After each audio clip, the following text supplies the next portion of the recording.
नमस्कार जी, कैसे हैं आप सब? आशा करती हूँ आप भी अच्छे से होंगे। और 2 दिन की बारिश के बाद आज हमारे जेएनके में 2 दिन के बाद आज धूप निकली है और मैं आई अपनी इस टेरेस पर, अपने इस गार्डन पर, जहाँ पर कुछ हालत तो ख़राब थी क्योंकि क्लीनिंग नहीं हो पाई थी और चारों तरफ कुछ जगह पे पानी रुका हुआ है, तो मैंने सोचा थोड़ा थोड़ा सा पानी अब निकालती जाऊँगी। और धूप की वजह से थोड़े से पॉट जब ड्राई हो जाएंगे तभी ही कुछ वर्क हो पाएगा। और ये आप देख ही सकते हैं, ये मेरा रात की रानी का प्लांट है फ्रेंड्स, जिसको नाइट ब्लूम जैस्मीन के नाम से भी जानते हैं। बड़ा ही सुंदर और ब्यूटीफुल फ्लावर्स है। इसकी खास बात ये है कि इसके रात के टाइम पे भी इस प्लांट के के पास से अगर आप निकलते हैं तो भीनी भीनी सी इसकी खुशबू भी आती है। बड़ा ही सुंदर, बड़ा ही ब्यूटीफुल प्लांट है। और बस अपनी इसी खासियत से ये जो प्लांट है बड़ा ही पॉपुलर है और बड़ा इजीली सबके घरों में मिल जाता है। और फ्रेंड्स, ये जो प्लांट है ये मेरा एक पॉट में लगा हुआ है। तो जब भी आप इस प्लांट को लगाते हैं तो कोशिश करिए आप इस प्लांट को बड़े से पॉट में लगाएं, छोटे पॉट में बिल्कुल भी ना लगाएं। क्योंकि क्या होता है कि छोटे पॉट में इसकी जो रूट्स हैं वो बड़ी जल्दी ही फैलती हैं, तो दैट्स वाई आपको बार बार पॉट चेंज करने की ज़रूरत नहीं होगी। अभी भी ये मेरा पॉट छोटा है क्योंकि अभी भी मैं इस पर काम कर रही थी, तो मुझे याद आया कि मुझे अपने फ्रेंड्स के साथ इसकी एक केयर डिटेल शेयर करनी चाहिए। अभी भी मैंने इनके बीच में से ये जो जितनी घास थी मैंने सारी निकाल दी थी। और ये आप देखिए, मैं इसकी गुड़ाई भी कर रही थी। तो बात करते हैं इसकी केयर डिटेल की फ्रेंड्स। इससे पहले भी मैं एक कहीं रात के डिनर के बाद मैं अपने हस्बैंड के साथ छोटी सी वॉक लेने जाती थी, तो वहाँ एक घर के पास एक छोटा सा टेंपल है जिसके बाहर ही ना एक छोटा सा रात की रानी का एक ट्री ज़मीन में लगा हुआ है, जिसके जो फ्लावर्स आते हैं तो वो इतने बंचेस में होते हैं, बिल्कुल स्नो की तरह लगते हैं। और इसका जो और उसके पास से निकलने से इतनी भीनी भीनी सी खुशबू आती है ना कि बड़ी ही प्यारी, वो मैं मतलब कि बयान नहीं कर सकती उसकी जो खूबसूरती होती है। तो ये मेरा एक पॉट में लगा हुआ है तो आप देख ही सकते हैं पॉट में प्लांट की वो चीज़ तो नहीं होती, लेकिन अलबत्ता एक अगर आप इसको छोटे से ट्री की तरह आप इसको ग्रो करते हैं तो बड़ा ही सुंदर लगता है। इसमें भी अभी ये देख सकते हैं, अभी ये रात को नाइट के टाइम पे इसके जो फ्लावर्स हैं वे छोटे छोटे से ब्लूम करते हैं और मॉर्निंग के टाइम पे इनकी ब्लूमिंग बंद हो जाती है। और बड़ा ही सुंदर प्लांट है, ये मेरा बड़ा पुराना प्लांट है। तो फ्रेंड्स, अगर इसको लगाने के लिए आप इसको वेल ड्रेन सॉइल में लगाएं। यानी कि आप इसको वैसे तो इसके लिए कोई भी खास सॉइल की इतनी ज़्यादा ज़रूरत नहीं होती है, लेकिन फिर भी आप जब भी इसका पॉटिंग मिक्स प्रिपेयर करें तो वेल ड्रेन करें, जिसमें सैंड की मात्रा हो और उसके साथ फर्टिलाइज़र कोई भी हो।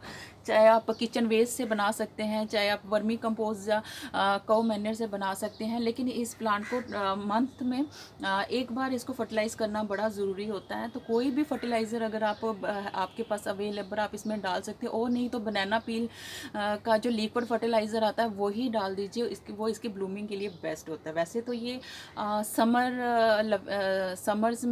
समर्स ग्रोइंग प्लांट है और हमारे जेएनके में इसकी जो ब्लूमिंग होती है ये बस अब जुलाई के बाद इसकी ब्लूमिंग स्टार्ट हो जाती है और ये रहती है हमारे स्प्रिंग सीज़न तक, इसकी जो ब्लूमिंग है वो रहती है।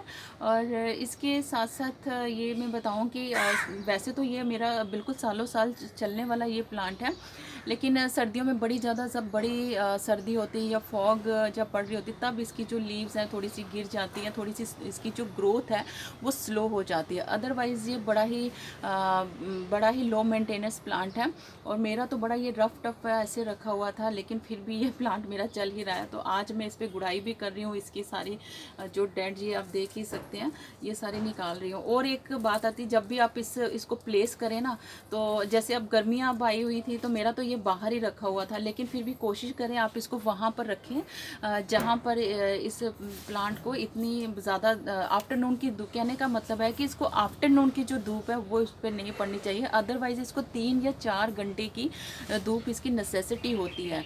लेकिन जो आफ्टरनून की जो धूप है वो इस प्लांट के लिए अच्छी नहीं है, तब इसके जाके इसकी जो लीव्स हैं वो बर्निंग पे आ जाएंगे। अगर आप सम टाइम आपको लगेंगे कि इसके लीव्स हैं जो कर्ल होके ऐसे जैसे होता है ना, जैसे क्रश हो रहे हैं, वैसे वैसे आपको फील होंगे। तो इसकी जो वजह तो बड़ी मतलब कि हार्ड सनलाइट में इसको ना रखा जाए। 2-3 घंटे की मॉर्निंग की धूप इस प्लांट के लिए सफिशेंट है। मंथ में आप इसको एक बार फर्टिलाइज़ कर सकते हैं। और उसके बाद इसकी जो प्रोपोगेशन है फ्रेंड्स, वो बड़ी ही ईजी है प्रोपोगेशन। मैंने तो इसको कटिंग से ही ग्रो करा था, और ये सीड से भी ग्रो हो जाता है, लेकिन मैंने इसको कटिंग से ग्रो करा था। कटिंग से ग्रो करना मुझे थोड़ा सा इजी लगता है। सीड्स भी कहते हैं ग्रो होता है, लेकिन मैंने इसके कभी अभी सीड्स देखे नहीं हैं। और एक छोटी सी 5-6 इंच की आप इसकी जो एक इसकी कटिंग ले लीजिए। और अभी तो बेस्ट सीज़न है आपकी कटिंग्स ग्रो करने का, और काफ़ी नमी है हमारे एटमॉस्फेयर में, तो वो बड़ी ही जल्दी आपकी ग्रो हो जाएगी। हाँ, थोड़ी सी जो वुडन जो कटिंग होती है वो थोड़ा सा टाइम ज़रूर लेती है, और सॉफ्ट वुड जो हम लेते हैं, जो कटिंग ले लेते हैं, वो थोड़ी जल्दी ग्रो हो जाती है। लेकिन ऐसी जो कटिंग होती है इनको 1 मंथ का टाइम चाहिए ही होता है, तो इसके लिए बार बार इसकी कटिंग को डिस्टर्ब नहीं करना चाहिए। और जब भी आप इसको लगाएं तो एक बड़े से पॉट में लगाएं। अभी भी मैं गुड़ाई कर रही हूँ, तो आप ये देख ही रहे होंगे, तो शायद इसकी रूट्स भी कट हो रही हैं, क्योंकि इसका मतलब है कि इसको पॉट की भी बड़ी ज़रूरत है। अभी बड़े इससे बड़े पॉट में मैं लगाऊंगी इसको, शिफ्ट करूँ। फिलहाल के लिए तो मैंने इसकी गुड़ाई वगैरह कर दी है।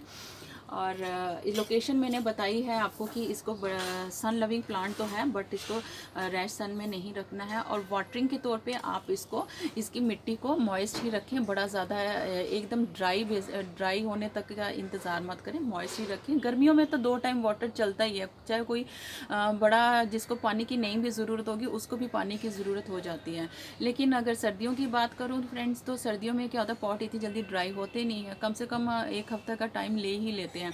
तो गर्मियों में थोड़ा सा ध्यान रखना चाहिए। आउटडोर जो भी प्लांट पड़े हैं उनको तो वैसे भी सुबह वाटर डालो, शाम तक वो ड्राई हो जाते हैं, तो मिट्टी इसकी थोड़ी सी मॉइस्ट ही रहनी चाहिए। बड़ा ही सुंदर, बड़ा ही ब्यूटीफुल प्लांट है। रात के टाइम पे जब भी इस प्लांट के पास से निकलो तो बड़ी भीनी भीनी सी खुशबू भी आती है। और इसके साथ मैंने ये भी सुना है कि इसके जीव जंतु बड़े अट्रैक्ट होते हैं, शायद इसकी फ्रेगरेंस, इस प्लांट की फ्रेगरेंस की वजह से होते हैं।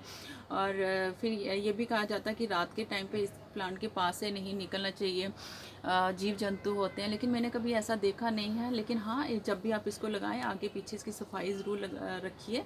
और ये तो मेरा पॉट में है, और मैं तो वैसे भी थोड़ा सा पॉट निकाल के वैसे क्लीनिंग कर ही लेती हूँ वीक में 1 या 2 बार। तो लेकिन अगर आपके ज़मीन में भी लगा हुआ है तो बड़ा इसको, इसकी कटाई छटाई इसकी करते रहिए। आगे पीछे के बड़ी ज़्यादा घास वगैरह ना उगने दीजिए। और बड़ा अच्छा, बड़ा ही ब्यूटीफुल प्लांट है, सालों साल आपके पास ये चलने वाला प्लांट है। और आज के लिए बस इतना ही। आशा करती हूँ आपको अच्छी लगी होगी ये एक छोटी सी रात की रानी पर केयर डिटेल। और अब अंजू को दीजिए इजाज़त। तो अपना ढेर सा ध्यान रखिए फ्रेंड्स, बाय।